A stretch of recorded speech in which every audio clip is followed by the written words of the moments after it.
Good morning. It's Wednesday, September 20th, and we just did a little meditation, those of us gathered here, largely about meditating through pain, physical pain or emotional pain. And this is because I have personally been in some pain, and um, a form of that meditation has really gotten me through. So here's my little status update. I'm sitting here with four wonderful women who are often here in our circle online, three of whom were actually there physically present with me last summer at Pumpkin Hollow when I had my last really major autoimmune episode. I seem to have gotten Lyme in 2017, though undiagnosed, and couldn't figure out what was going on, and set off some other issues. That summer I started having, I got this cyst here and some other cysts lower down, and rashes, lots of joint pain, lots of fatigue that summer. And then I started to have these weird digestive issues and started to, weirdly, for a while, I was like becoming allergic to different things. And I would have this like allergic reaction that would really kind of shut me down for a couple of hours. And then I'd like bounce right back. It evolved, this whatever it is, and I don't know if I was developing, I don't know if this is all one sourced from one thing or it's like different things coming in, but basically at this point, Lyme, digestive issues, reproductive issues, seems like. There's definitely a link to the menstrual cycle with these pain moments, and then just anxiety, taking on too much, stressing too much. The way that creates inflammation, releases cortisol into the system, kind of like breaks down everything inside.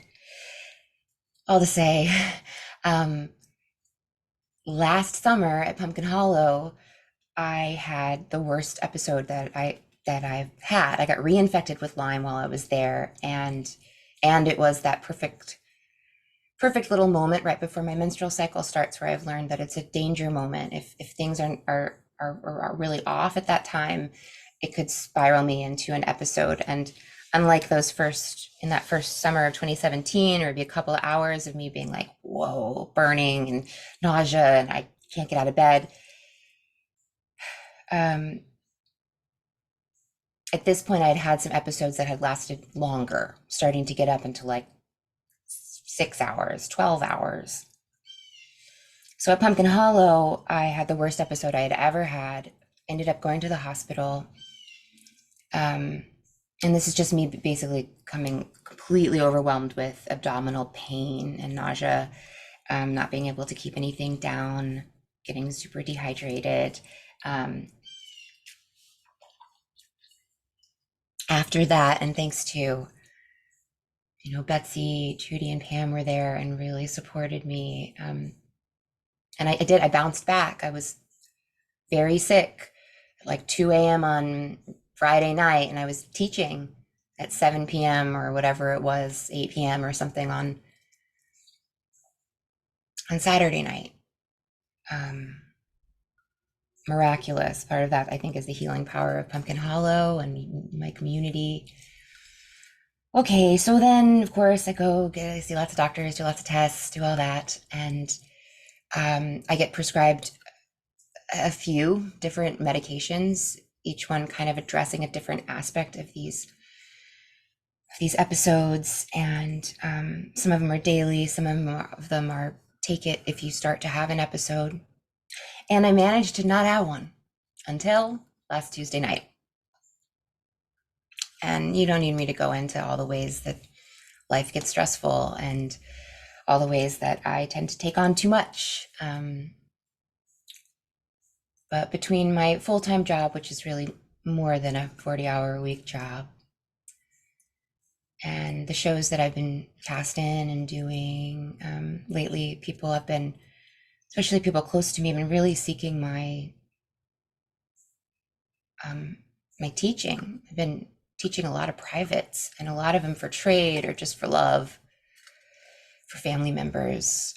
I just very proudly was the doula in an amazing, beautiful birth. You know, I'm showing up in all these ways. There's a couple people in my life that I really rely on that are having real mental health crises, and that's been a struggle. All to say, and I've not been doing my diet well. I've not been, you know, just pushing through. And yeah, Tuesday night started to feel it coming. Oh, so that's why you guys got that like erratic thing on early in the morning. I thought that I thought I knew these cycles. Like, okay, as soon as I get my menstrual cycle, as soon as the moment it comes, it's going to end. That's always been the case. Well, for the episodes that starting in like 2021, that's always been the case. And it never really lasted longer than 24 hours. You know, some residual, I got to kind of like catch up, or my friends, I'm still in it. It's definitely way better, way, way, way, way better. I'm in a different phase of it, but it just keeps on going. I went to the hospital on Friday, mostly just to get hydrated because I couldn't on my own, and they were so helpful, and I've got support, and you know, anyway. But it's been a trip, and I've spent a lot of the time, of course, thinking about what can I do to really simplify my life this time.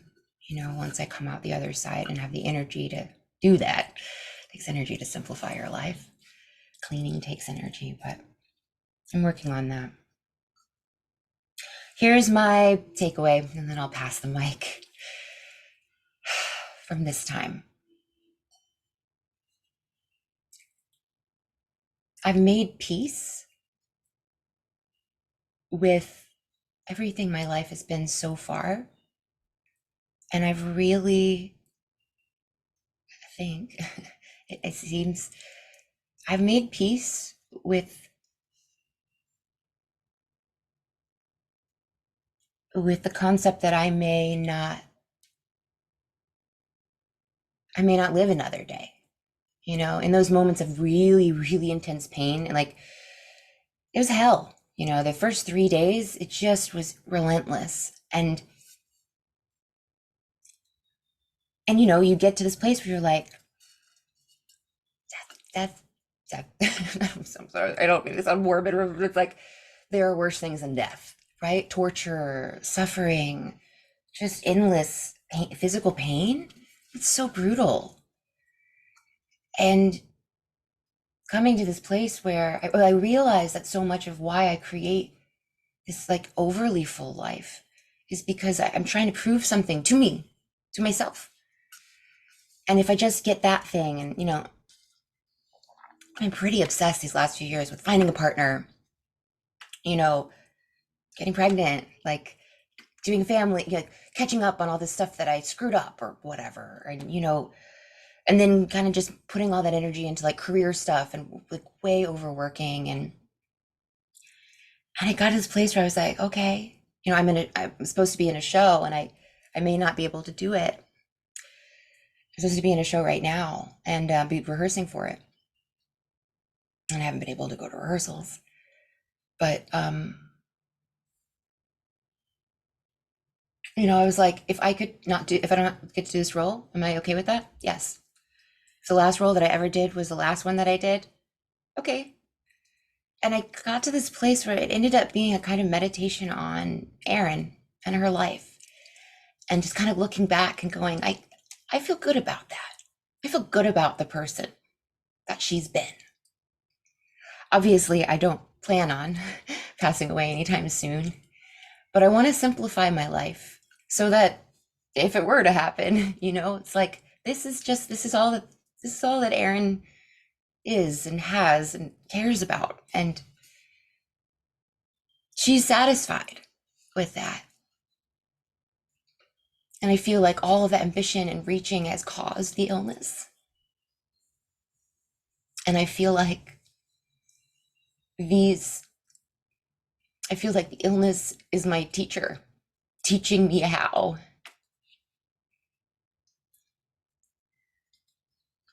how to get well. And part of this getting well is of course, it's a paradox, right? Like we encounter in the Tao Te Ching and all the time in these teachings. It's like the moment that you actually start to get healed is the moment when, in a way, I don't care that much about getting healed physically. I'm way less obsessed with like, what's wrong with me? Please fix it. Da da da. I used to be so obsessed with it. Now I'm like,